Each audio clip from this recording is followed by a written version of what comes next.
Coucou, on se retrouve pour une nouvelle vidéo post-bypass. Je me suis fait opérer d'un bypass il y aura 5 mois le 28 octobre 2020 et c'était pour vous faire voilà, un petit retour de comment je me sentais, le poids que j'avais perdu, et oui, vous l'aurez ce poids, comment je vais mentalement, physiquement, et puis comment va la vie tout simplement. Et ben c'est parti.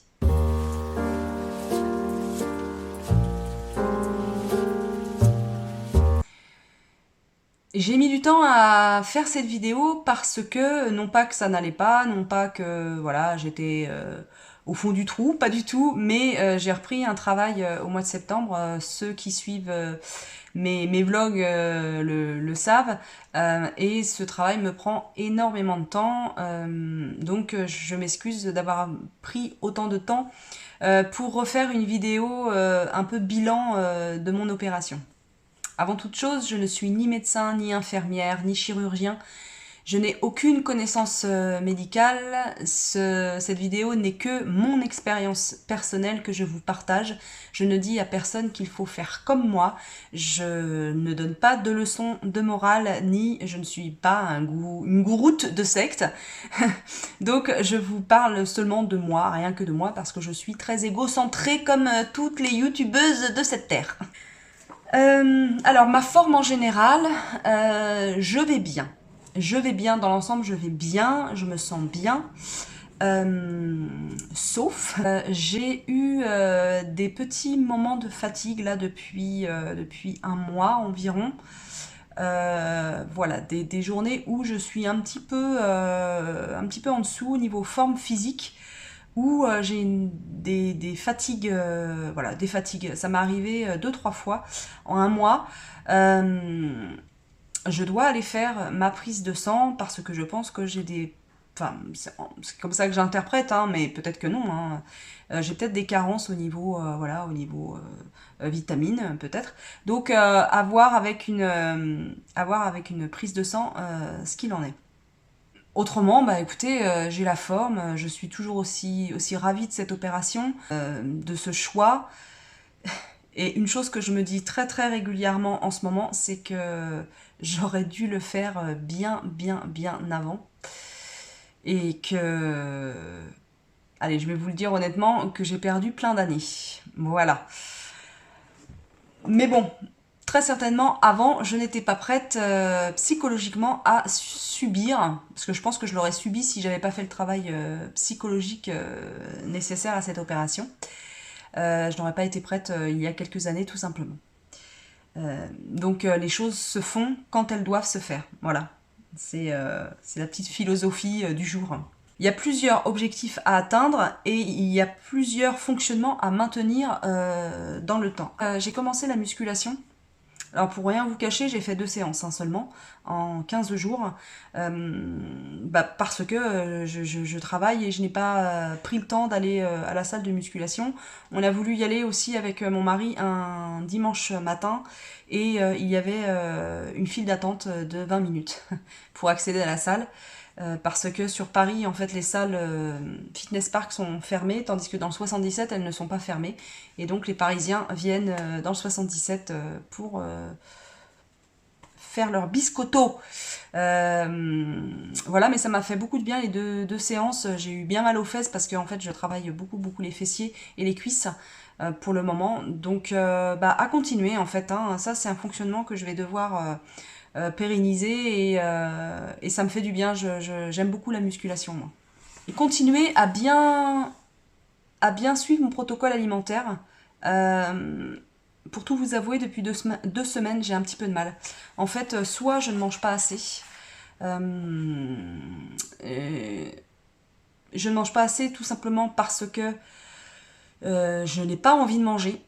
Et ça m'arrivait même en n'étant pas opérée. Il y avait des moments où je n'avais pas du tout envie de nourriture, mais pas du tout. Et là, je suis un peu beaucoup dans cette période où je n'ai pas envie de manger. Donc ça va amener des comportements un petit peu pas graves, hein, pas du tout. Mais je vais manger sur le pouce. C'est-à-dire, je vais manger voilà, une demi-tartine de pain avec un morceau de fromage. Je rajoute toujours, par contre... Moi, j'adore les légumes, hein. Je sais pas si vous savez, mais j'adore les légumes. Et on a encore des tomates dans le jardin, donc souvent je rajoute alors soit un petit bout de un petit peu de betterave crue râpée, un petit peu de carottes râpées, un petit peu de tomates voilà crues avec un comment dire avec un tout petit filet d'huile d'olive. Mais voilà la protéine et le féculent vont être très régulièrement depuis 2 semaines du pain et du fromage. Et ça convient pas du tout parce que regardez, voilà, déjà, alors là j'ai camouflé un peu ce bouton là, et puis j'en ai un là aussi que j'ai essayé de camoufler. Moi quand je mange trop de fromage, c'est direct, c'est les boutons partout. Je prends plaisir, hein, pour le coup, je prends plaisir à manger ce fromage, donc voilà, mais il ne faudrait pas pour mon équilibre alimentaire que je mange du fromage voilà, tous les jours, à tous les repas, et en quantité trop importante. Voilà. Moi, je m'étais fixé 3 fois du fromage dans la semaine. Peut-être que je devrais pas, très certainement. Enfin, je sais pas en fait. Je sais pas ce que je dois faire. Je sais pas si mon fonctionnement est le bon en termes d'alimentation. Voilà, je me suis bien posée, j'ai bien réfléchi, et en fait, ce qui amène aussi mon envie, mon non-désir de manger, en fait, hein, de prendre du temps pour manger, c'est beaucoup la fatigue, en fait, qui me fait agir comme ça. J'ai remarqué que lorsque je n'ai pas mes 8 heures minimum de sommeil, j'ai plein de dysfonctionnements, en fait. Je pense que niveau hormonal, déjà, ça ne va pas. Donc je suis irritable avec la fatigue, et du coup, je n'ai pas envie de manger. Donc déjà, quand le curseur fatigue est au beau fixe, l'alimentation suit en fait. Attention, je ne mange pas non plus du fromage toute la journée à outrance et du pain toute la journée. Quand je vous dis que je mange du pain, je vais manger une tranche et demie de pain. Ça veut dire que je vais manger, je sais pas, peut-être 70 grammes de pain par jour. Ça n'est pas, je m'enfile pas une baguette. De toute façon, je ne peux pas, et je n'ai pas envie de m'enfiler une baguette. J'ai toujours ce cadre pas que je m'impose, mais ce cadre qui est là, que j'ai appris à suivre, et ça me plaît de le suivre. Après, il faut que j'apprenne aussi à vivre avec ce bypass, et à réguler mon alimentation sur une semaine, parce que euh, je ne me fie pas à une journée, je ne me fie plus à une journée, ça c'est fini, ça je faisais ça avant. Je me bousillais des journées par exemple, parce que j'avais grignoté un demi-paquet de Springles, ou je sais pas quoi, de Pringles, ou je sais pas quoi, alors que qu'une nourriture, la nourriture, l'alimentation, c'est sur une semaine, 2 semaines, un mois. On peut pas faire un bilan comme ça sur une journée, c'est pas possible. Enfin, moi, c'est ma façon de fonctionner. Vous fonctionnez comme vous voulez, moi, c'est ma façon de fonctionner, et ça fonctionne bien. Parce que je me sens plutôt bien dans l'ensemble. Là, il faut juste que je place le curseur, que je le déplace, et surtout que je dorme suffisamment pour être en forme au niveau après, pour gérer l'alimentation. Il y a aussi le problème, enfin le problème, ouais, c'est un problème parce que je ne prends pas suffisamment mes collations. Alors pareil, je suis vigilante, j'essaie de prendre du recul. Donc pendant une semaine, je n'ai pas pris de collation du tout. Et là, la semaine dernière, en fait, je me suis remis le pied à l'étrier, et je me suis dit non, c'est pas possible, pose-toi les bonnes questions déjà, pourquoi tu veux pas prendre de collation, etc. Parce que tout simplement, je ne veux pas me poser pour manger. Je ne veux pas prendre ce temps, alors qu'il est essentiel dans mon opération, tout simplement. Je dois manger très régulièrement, et si je ne le fais pas, c'est la forme qui n'est pas là, quoi, tout simplement. Et ça annule d'éléments positifs de mon bypass, donc c'est dommage.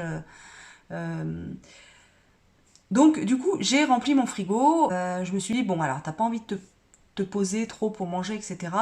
Les fruits ne me disent rien du tout, mais rien. Autant cet été j'avais envie, mais là je n'ai pas envie de fruits. Les seuls fruits que j'ai testé de manger, c'est de la poire, et j'ai pas apprécié vraiment le goût, la texture de la poire, bof. La pomme, bof.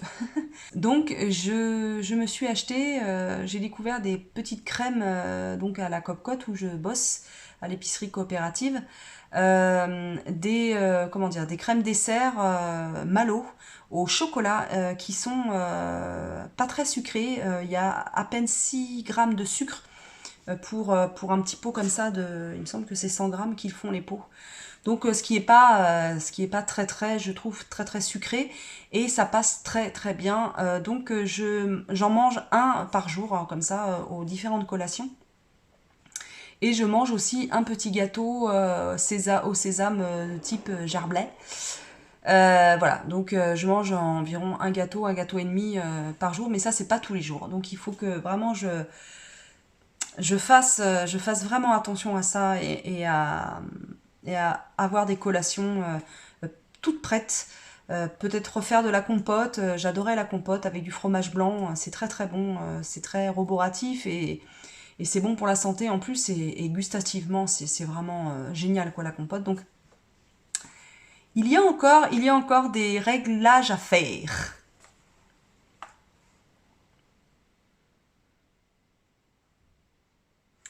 Alors psychologiquement, comment ça va? Psychologiquement, ça va bien. Ça va bien, à part quelques petites choses qui sont liées notamment avec le changement physique. Je le vis très bien. J'adore me regarder dans la glace, j'adore mon corps qui change, j'adore le fait de maigrir. J'aime cette sensation de légèreté qui s'installe, de plus de légèreté en tout cas, parce que je suis loin d'être légère, mais de plus de légèreté qui s'installe. Euh, J'aime mettre des vêtements de taille plus petite. Euh, j'aime. Voilà, j'aime ce corps. Voilà, je m'aime. Oui, je suis désolée, excusez-moi, je m'aime. J'aime ce que je deviens. J'aime ce papillon, enfin cette chenille qui se transforme en papillon. Sauf un point, ou deux, peut-être, ou trois. On va voir. On va voir ce qui vient. Ce que je n'aime pas, c'est dans la rue, le regard des hommes. Et ça, je l'avais déjà quand j'étais plus mince, il y a quelques années. Ça remonte, hein. Ça remonte loin, enfin loin. Il y a quelques années, quand j'étais un peu plus mince, je n'ai jamais aimé le regard des hommes sur moi. Voilà, ça c'est dit. Je n'aime pas leur regard, je trouve que leur regard est inquisiteur, que leur regard... C'est comme ça que je le perçois. Je dis pas qu'ils ont un regard inquisiteur et et un regard chelou ou un regard vicieux. C'est comme ça que je le perçois. J'imagine souvent que les hommes me jugent, que je suis un objet sexuel et ça me dérange. Je suis gênée et voilà.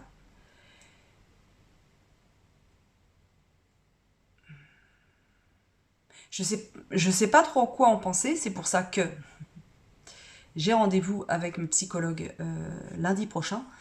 Ça fait un moment que j'ai été la voir. Je crois que j'ai été la voir. Non, on a fait un WhatsApp, une consultation par écran interposé au mois de juillet, il me semble. Il me semble, ou fin juin. Donc vous voyez, ça date. Donc là, j'en ressentais vraiment le besoin pour lui parler de ça, en fait. De cette sensation, de cette gêne que j'ai à ressentir des choses pas très agréables quand un homme me regarde. Parfois, ça va être très clair. Je suis pas con quand même, hein, je reconnais les regards des hommes quand même.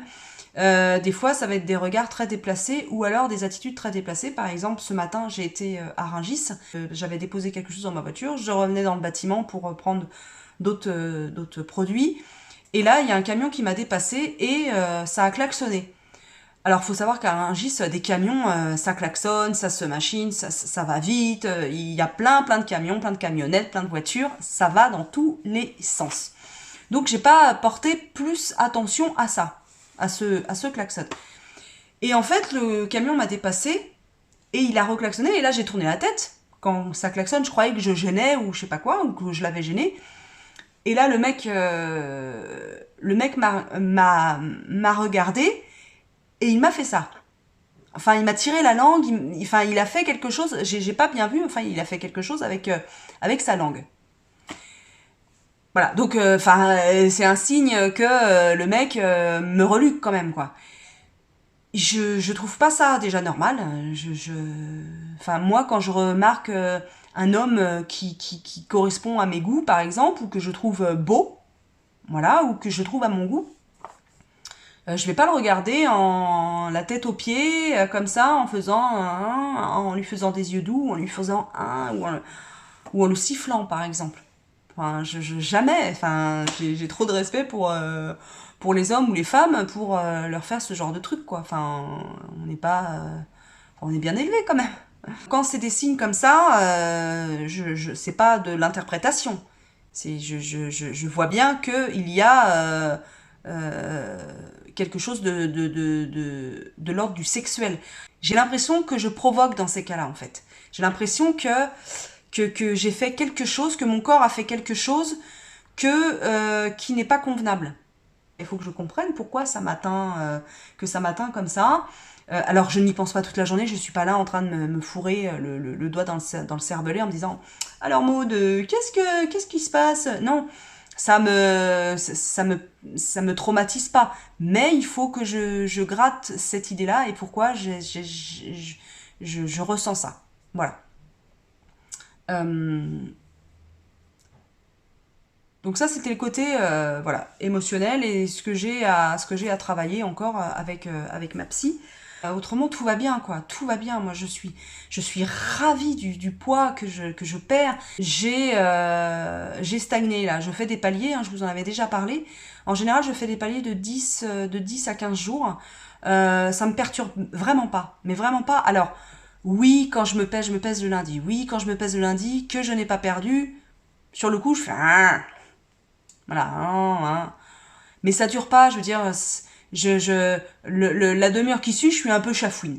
J'avoue, ouais, on aime bien dans ces cas-là perdre toutes les semaines, ouais, mais dans tout régime perte de poids, on aime bien. Voilà, on devrait pas, mais on aime bien. Donc là, j'étais en palier, je me suis donc pesée lundi dernier, et bien, je vous annonce que je suis à moins 35 kilos perdus. Je suis très fière du parcours accompli, même si voilà, le bypass me permet de perdre, voilà, de perdre ces kilos. Hein. C'est pas que moi avec ma petite cervelle qui faisons ça, mais bien que ça aide, je pense que quand l'estomac et le cerveau sont en symbiose, bien forcément la perte se fait plus régulièrement et dans la joie, dans le bien-être, dans le mieux-être physique et psychologique. Ça c'est, enfin moi je pense ça, hein, vraiment. Moins 35 kilos, ça veut dire que voilà, au niveau déjà j'ai passé, je suis passée sous la barre des 90 kilos. Je fais exactement 89,7 kilos. Je suis je suis très contente. Je suis très contente. J'ai pas d'autres mots. Je suis heureuse. Je suis heureuse de ce qui se passe dans ma vie. Voilà. Dans mon corps, je suis heureuse. Voilà. Oui, donc je suis passée en dessous la barre des 90 kilos.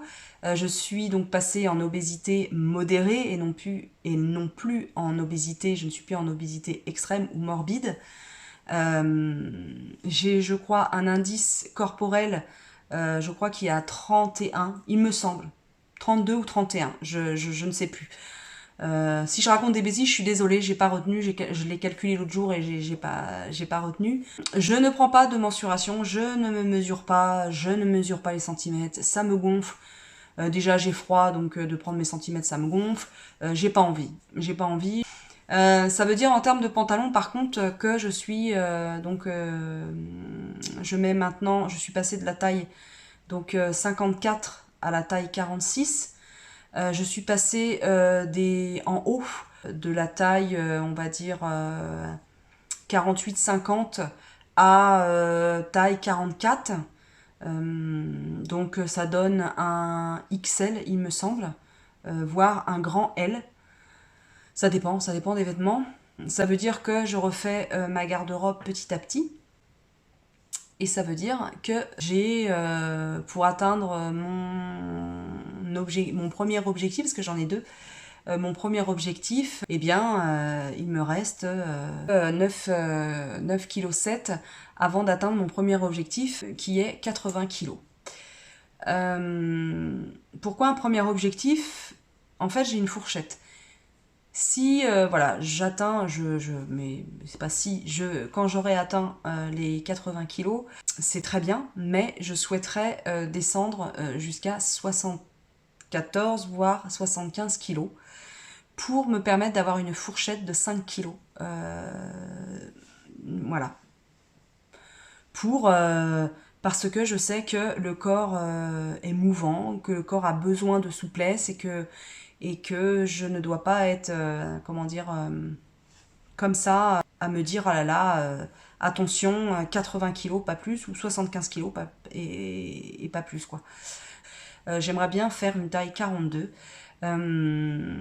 parce que je pense que c'est la taille qui me correspond le mieux. Voilà, tout simplement. En le disant, même moi, j'ai du mal avec... Enfin, je sais pas que j'ai du mal, mais je suis choquée je suis abasourdie avec ces chiffres parce que 80 kilos, ça fait des années que je n'ai pas fait ce poids-là, parce que c'est de la joie. L'autre jour, j'en discutais avec la dame qui tient le pressing, la commerçante qui tient le pressing.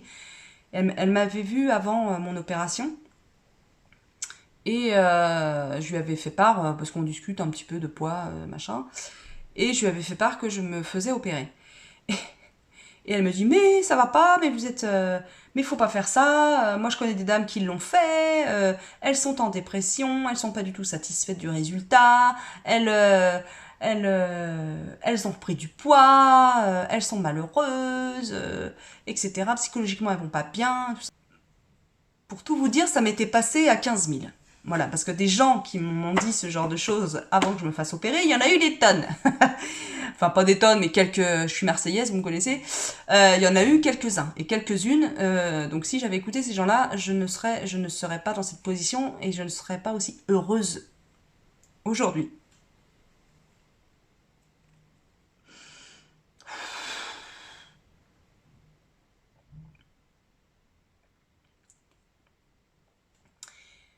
Excusez-moi. Petite émotion, là.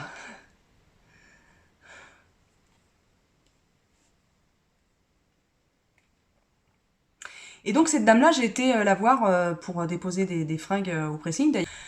Et je lui ai dit que bah moi ça faisait voilà quasiment 5 mois que j'étais opérée, que psychologiquement j'allais très bien, parce que je m'étais fait suivre et que je me faisais suivre encore et que c'était essentiel et je pense obligatoire dans ce genre de parcours, euh, que physiquement je me portais très très bien et que je croquais la vie à pleines dents et que j'étais très heureuse. Et que j'étais étonnée de son retour aussi négatif de la part de personnes de ma commune qui ont fait ce genre d'opération bypass ou sleeve. Et je me suis permise de lui dire que oui, en effet, si ces dames ont choisi une clinique privée, le parcours se fait en 3 4 mois parce que ça existe. J'en ai rencontré des gens comme ça. J'en ai croisé des gens comme ça, j'ai discuté avec ce genre de personnes qui s'étaient fait opérer très très très très vite. Euh, je lui ai dit que c'était un petit peu logique qu'elle soit perdue parce que il y a un temps de maturation à ce genre d'opération. Il faut passer des étapes dans le parcours préopératoire. C'est essentiel et moi je l'ai compris. Je vous dis pas ça pour dire moi, moi je sais, nanani, nanana. Peut-être que j'aurai des petites complications, soit psychologiques, soit physiques, dans quelques temps, dans quelques mois. Je touche du bois. Elle ouvre la table. Là, je touche du bois pour pas en avoir. Mais peut-être. Je veux dire, j'ai pas la science infuse et je suis ni médecin, ni chirurgien, ni psychologue. Donc, mais à un moment donné, je commence à avoir une toute petite expérience, qui est certes la mienne, Mais j'ai lu aussi beaucoup et j'ai regardé beaucoup de vidéos et de parcours. Et je me rends compte que quand on n'a pas un suivi psy, c'est compliqué d'être soi avec soi et de ne pas pouvoir échanger sur ses ressentis et sur ce que l'on vit physiquement. Avant l'opération, etc., etc. Donc je lui ai dit à madame du pressing que je lui ai pas dit attendez, il faut pas qu'elle se plaigne. Non, je lui ai pas dit ça dans ces termes.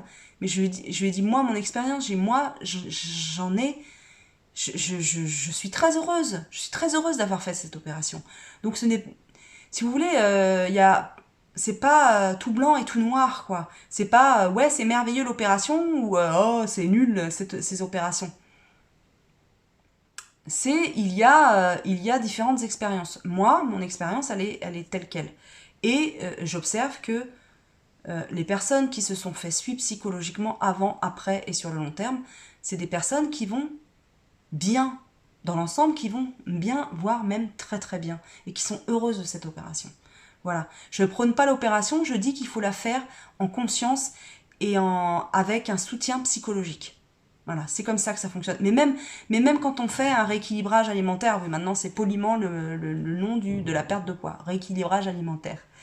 Euh, Parce que on en a besoin de cette aide psychologique pour ne pas pour se défaire de cette culpabilité de prendre du poids et de manger ou de mal manger ou de manger pas correctement ou de ne pas assez manger et de prendre du poids quand même parce qu'il y a beaucoup de gens qui sont en surpoids et qui sont en obésité qui ne mangent pas suffisamment. Vrai, c'est vrai. Ou qui ont des TCA, voilà, des troubles du comportement alimentaire, qui vont passer des semaines à ne pas manger et puis d'autres semaines à se punir de quelque chose dont ils ne connaissent même pas le fond du fond, quoi. Donc il faut analyser tout ça. Donc ça demande de la maturation, ça demande un investissement psy, un investissement mental. Il ne faut pas se voiler la face, on n'est pas plus fort que quelqu'un d'autre, quoi. Moi je suis pas plus forte que ma voisine, mon voisin qui a fait cette opération. Enfin, quand je dis voisin voisine, c'est voilà. Non, il faut être humble. Ouh là là, nous ne sommes que des humains avec et l'humain est très complexe. Donc il faut apprendre à se connaître. Voilà. C'était le Laïus Psychologie Magazine. Allô, j'écoute. Au niveau de la mobilité, bah c'est écoutez, c'est merveilleux. Je vais de plus en plus vite. Je me faisais la réflexion. Je vous donne des petits exemples. Je trouve que c'est assez parlant. J'ai été chercher du pain dimanche matin pour ma fille et mon amoureux. Je me lève souvent avant eux. J'ai besoin de ce temps à moi toute seule le matin. Et je suis allée chercher du pain. J'ai battu tous les records. Et je marchais et je regardais mes mouvements, je regardais mes jambes. Et j'étais là, mais waouh, comment je marche bien! Comment je marche bien! C'est mobile, c'est oh là là, c'est super, je me sens légère. Il y avait du soleil et tout, enfin ah, je me sentais bien, et je me le suis dit quoi, je me le suis dit, oh là là, mais ah, j'aime bien parce que je vous dis, je me sens bien en pleurant, c'est super, hein! Non, mais émotionnellement, c'était hyper jouissif quoi. J'ai vécu cette émotion joyeuse je l'ai pris de plein fouet quoi. Ça fait du bien comme le bruit des vagues quand vous êtes au bord de la mer, un coucher de soleil par exemple sur une montagne. Enfin, ce genre de moment qui vous dit putain t'es vivant, puis t'es bien quoi. T'es bien ancré, t'es bien là quoi. Tu respires bien, t'es là quoi. T'es heureuse, putain, t'es heureuse. Il y a rien d'autre qui existe que toi, là, à cet instant-là. Et ça, c'est ce poids qui s'envole, et ce poids qui n'est plus dans ma poitrine et qui me serrait tout le temps, tout le temps, tout le temps, tout le temps, tout le temps. Et il est en train de partir et c'est tellement agréable, c'est tellement agréable. Je vous assure, c'est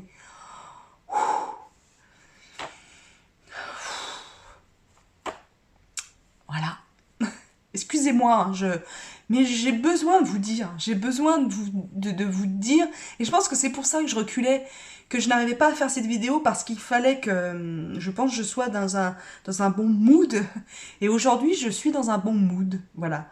J'ai passé 2 jours, là, un petit peu compliqués en termes de fatigue. J'ai eu, voilà, une petite fatigue, comme je vous disais. J'ai eu 2 jours où j'étais vraiment mes HS. Et aujourd'hui, ça va beaucoup mieux, malgré que je me suis levée voilà, à 4h30, enfin 4h15 même, 4h20, je sais plus, pour aller à Rungis, mais j'ai pris une douche, je suis assez en forme. J'ai pris le temps de me poser et de poser avec vous les avancées voilà, au bout de 4 mois et demi. Ah si, au niveau prise de médicaments et vitamines, j'ai terminé les 6 mois d'Ursolvan.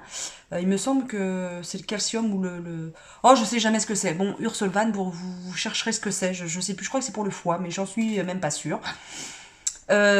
Donc il faut que je contacte mon chirurgien pour savoir si j'ai à nouveau un traitement. Je pense que c'est pour ça qu'il faut que je fasse ma prise de sang. J'ai commencé le tardiféron que j'ai arrêté au bout de 4 jours tellement j'étais constipée. Voilà. Ça a été très compliqué pendant 10 jours. Voilà, 10 jours d'avoir l'impression que vous avez une brique ou plusieurs briques au niveau de la nuque, ça fait à l'intérieur, et ça fait très mal, et c'est très désagréable. Donc, j'ai trouvé un nouveau comprimé de fer. Je ne vais pas dire le nom du médicament parce que je n'ai pas envie de vous inciter à changer l'ordonnance que vous a fait votre chirurgien.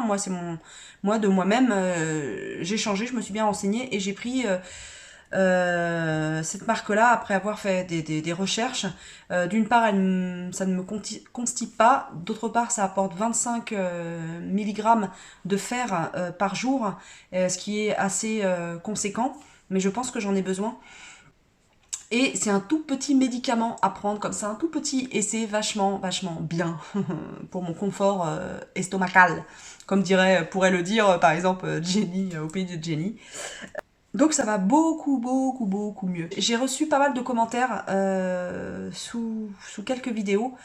Je n'ai pas le souvenir du nom des abonnés qui m'ont envoyé des gentils commentaires, qui m'ont dit que mes vidéos les avaient pas mal aidés, pas mal accompagnés dans leur parcours préopératoire, et j'en suis ravie. C'est pour ça, je leur ai dit, hein, c'était en partie pour ça que j'ai démarré ma chaîne YouTube, parce que certaines personnes, notamment Elodie Moitou, m'avaient donné vraiment l'envie de me lancer dans ce journal de bord, dans ce journal intime que j'expose à la vue de tous, mais qui est quand même intime et qui me permet, moi, de prendre du recul et qui me permet de bien vivre cette aventure bypass, en fait. Donc je vous remercie, merci aux abonnés qui m'ont laissé ces gentils commentaires, et je suis ravie de vous avoir aidé. N'hésitez pas à me laisser à nouveau des commentaires, à me demander des conseils si vous en avez besoin. Je suis là pour vous aussi. Je n'ai pas la science infuse, mais je peux vous parler de mon expérience et des quelques pistes que j'ai, des pistes de réflexion que j'ai acquis tout au long de ces mois. Voilà. Je vais vous laisser là parce qu'il faut que je mange avant d'aller au travail. Voilà, je vous laisse, je vous souhaite tout le meilleur du monde. N'hésitez pas à me laisser des commentaires, à me laisser un pouce, à partager mes vidéos, ça me soutient, ça me montre que mes vidéos sont utiles. Je vous dis à très vite. Ciao.